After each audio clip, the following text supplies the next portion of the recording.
நம்ம மீனா அப்பத்தா சேனலை முதல் தடவை பார்க்குறவங்க சப்ஸ்கிரைப் பண்ணுங்கள், பக்கத்தில் இருக்க பெல் பட்டனை அழுத்துங்க.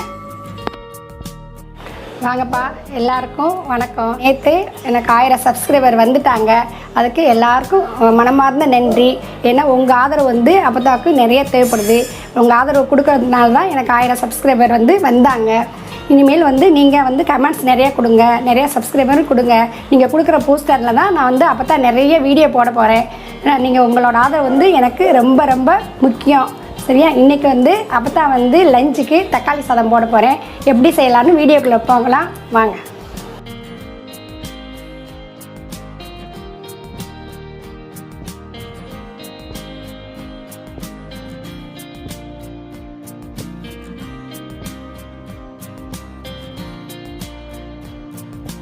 பண்ணோடனே இதுக்கு தேவையான எண்ணெய் பாருங்கள்.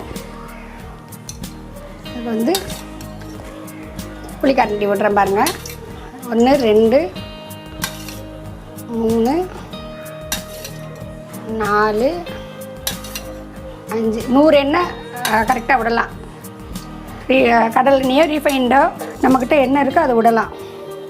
இல்லை பாருங்கள், தாளிப்புக்கு சோம்பு, பட்டை, அன்னாச்சி பூ, பிரியாணி இலை, கிராம்பு, 3 ஏலக்காய், ஸ்டார் பாருங்கள். நான் அப்படியே தாளிப்புக்கு எல்லாம் போடுறேன்.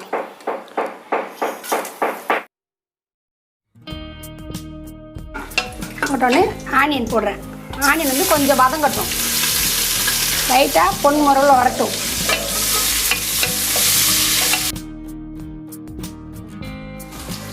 இஞ்சி பூண்டு 1 டீஸ்பூன்,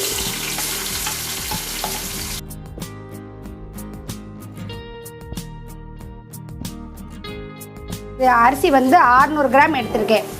600 கிராம் அரிசிக்கு 6 பெரிய தக்காளி எடுத்திருக்கேன்.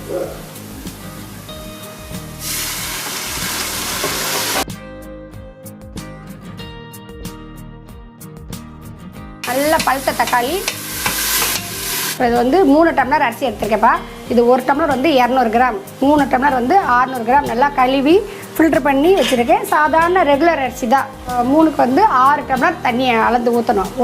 1 டம்ளர் அரிசிக்கு 2 டம்ளர் தண்ணி. ஏன்னா புழுங்கல் அரிசி, அதனால் நல்லா பழைய அரிசி தான் நல்லாயிருக்கும். இப்போ தக்காளி நம்ம போட்டிருக்கோம். நல்லா குழஞ்சி நல்லா வரணும். நல்லா 4 பச்சை மிளகாய் கீரி போடுறோம். இந்த பட்டை லவங்காய் பொடி பண்ணி வச்சுருக்கேன், அதையும் கொஞ்சம் போடுறேன். ஒரு ஸ்பூன் அளவுக்கு. இதில் 1 ஸ்பூன் மல்லித்தூள், 1 ஸ்பூன் மிளகாத்தூள், என்னமுன்னா காஷ்மீர் சில்லி, கொஞ்சோன்னு ஒரு கைப்பிடி அளவுக்கு புதினா, ஒரு கை ரொம்ப வேண்டாம், கொஞ்சம் கொத்தமல்லி, அவ்வளோதான் போட்டு வதக்குறோம்.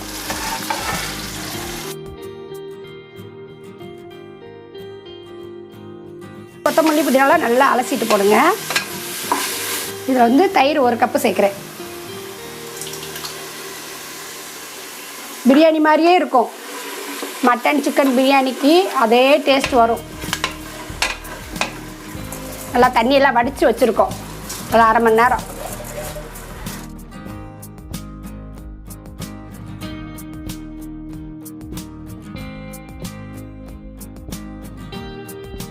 பாருங்க, நல்லா மிக்ஸ் பண்ணியாச்சு. இதுக்கு தேவையான அளவுக்கு சால்ட்டு போடுறேன் பாருங்கள். கல்லுப்பு போடுறேன். தேவையான அளவுக்கு. 1 டம்ளர் அரிசிக்கு 6 டம்ளர் தண்ணி நான் அளந்து வச்சுருக்கேன்ப்பா. இப்போ தண்ணி சேர்த்துக்கிறோம். அவ்வளோதான். நம்ம அளந்து கரெக்டாக ரெடியாக ஃபஸ்ட்டு எடுத்து வச்சிடணும். இப்போ நல்லா கலக்கிடுவோம். ஸ்பூன் நெய் விடுறேன். முதல்ல விட்டேன்னா அடி பிடிக்கும், அதனால் 1 டீஸ்பூன் விடுறேன். 1 ஸ்பூன் போடலாம், இன்னும் 1 ஸ்பூன் கூட போடுங்க. 2 ஸ்பூன் போடுங்க, நல்லா டேஸ்ட் கொடுக்கும்.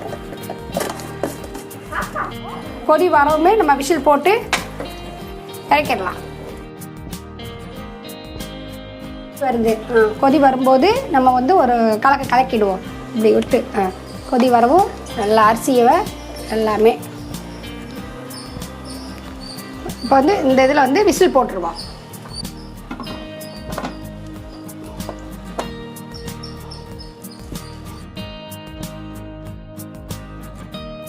மூணு விசில் வரட்டும்பா. 3 விசில் வரவுமே நம்ம குக்கரை ஓப்பன் பண்ணி எப்படி இருக்குன்னு நான் காமிக்கிறேன். அப்போதான் சரிங்களா?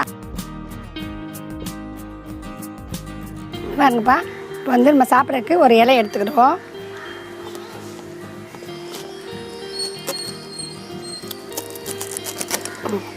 நாங்கள் போகலாம். பாருங்கப்பா, விசில் சத்தம் அடங்கிடுச்சு. இப்போ வந்து இது எடுத்துடலாம். எடுத்துட்டு இப்போ வந்து இப்படி எடுங்க. இப்போ பாருங்கள் எப்படி இருக்குன்னு. நல்லா வந்திருக்கா? ரைஸ் நல்லா ஊற வச்சதுனால நீட்டிட்டுமா நல்லா இருக்கு பாருங்கள்.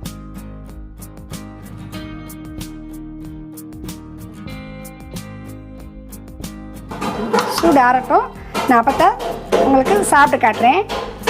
அழகா அவ்வளோதான்.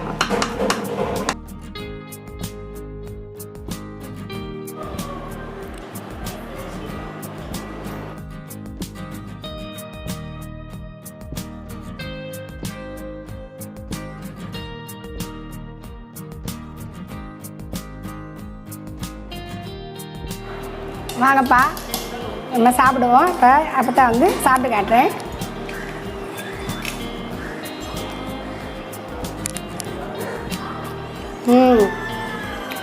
சூப்பராக வந்திருக்கு. பிரியாணி மாதிரியே இருக்குது. பிரியாணி மெத்தட்லேயே போட்டனால பிரியாணி மாதிரியே இருக்குது. இதே மாதிரி நீங்கள் செய்து சாப்பிட்டுட்டு அப்போத்தான் வந்து கமெண்ட்ஸ் பண்ணுங்கள், லைக் பண்ணுங்கள், ஷேர் பண்ணுங்கள், சப்ஸ்கிரைப் பண்ணுங்கள், பெல் ஐக்கானே அமுக்குங்க. இதெல்லாம் மருமக தான் பரிமாறினாங்க, அதையும் சொல்லிடுறேன். ரொம்ப நல்லா இருக்குது. டேஸ்ட்டாக வந்திருக்கு. உடையாமல் இருக்குது பாருங்கள்.